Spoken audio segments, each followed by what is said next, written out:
بسم اللہ الرحمن الرحیم۔ ایک دن حضور صلی اللہ علیہ وآلہ وسلم کی چچی ام فضل بڑی گھبرائی ہوئی پریشان حضور صلی اللہ علیہ وآلہ وسلم کی خدمت میں آئی۔ بولنے کو طبیعت نہیں چاہ رہی تھی۔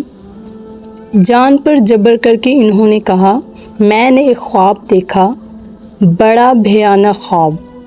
میں نے دیکھا کہ آپ کے جسم کا ایک ٹکڑا کاٹا جا رہا ہے اور وہ کٹا ہوا ٹکڑا میری گود میں رکھا ہوا ہے۔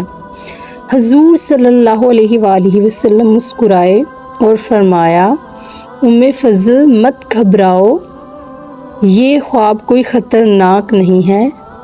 اس کی تعبیر یہ ہے کہ میری بیٹی فاطمہ کے ہاں ایک بیٹا پیدا ہوگا جو تمہاری گود میں کھیلے گا۔ کچھ ہی دن بعد امام حسین تشریف لائے اور واقعی وہ ام فضل کی گود میں کھیلے۔ اس روایت کو ام فضل بیان کرتی ہیں جو ہمارے ہاں صحیح کتب میں موجود ہے کہ حضرت امام حسین حضور صلی اللہ علیہ وآلہ وسلم کی گود میں ہیں اور حضور صلی اللہ علیہ وآلہ وسلم کی آنکھوں سے اشک کا سیلاب جاری ہے، زاروں قطار آنسو نکل رہے ہیں۔ پوچھا گیا، حضور صلی اللہ علیہ وآلہ وسلم خیریت تو ہے؟ نواسے کا پیدا ہونا، آپ کی گود میں جلوہ گر ہونا، یہ تو خوشی کا موقع ہے۔ حضور صلی اللہ علیہ وآلہ وسلم نے فرمایا، ہاں بات یہ ہے کہ ابھی جبرائیل امین آئے اور انہوں نے مجھے اطلاع دی کہ آپ کے نواسے کو آپ کی یہ امت شہید کر دے گی۔ اور ایک روایت میں یہ ہے کہ حضرت امام حسین حضور صلی اللہ علیہ وآلہ وسلم کی گود میں ہیں اور حضور صلی اللہ علیہ وآلہ وسلم زاروں قطار رو رہے ہیں۔ ام سلمہ آئیں، کہا، حضور صلی اللہ علیہ وآلہ وسلم یہ کیا معاملہ ہے؟ یہ تو خوشی کا موقع ہے۔ فرمایا، ابھی جبرائیل امین آئے اور کہا کہ آپ صلی اللہ علیہ وآلہ وسلم کے نواسے کو کربلا میں شہید کر دیا جائے گا، اور جبرائیل امین نے مجھے اس جگہ کی مٹی بھی لا کر دی۔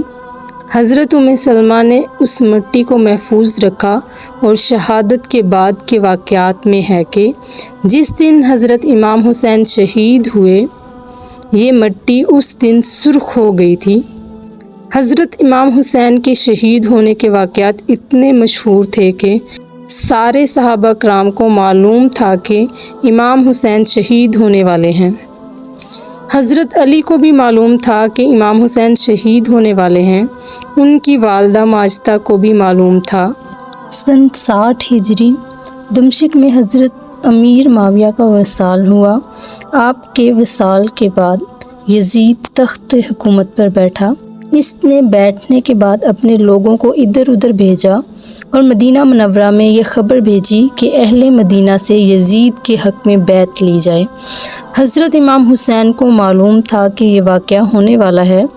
حضرت عبداللہ ابن عباس، حضرت عبداللہ ابن عمر، حضرت عبداللہ ابن حنظلہ، خود حضرت امام حسین اور تمام اکابر صحابہ کرام نے اس فتنے سے بچنے کے لیے مدینہ منورہ چھوڑ دیا۔ حضرت امام حسین نے اپنے تمام اہل خانہ کو جمع کر کے نبی کریم صلی اللہ علیہ وآلہ وسلم کے مزار پر حاضری دی، رخصت کی اجازت چاہی اور یہ سوچ کر کہ اب میں بقیہ زندگی مکہ میں گزار دوں گا۔ آپ نے حاضری کے بعد مدینہ چھوڑ دیا اور مکہ مکرمہ تشریف لے آئے۔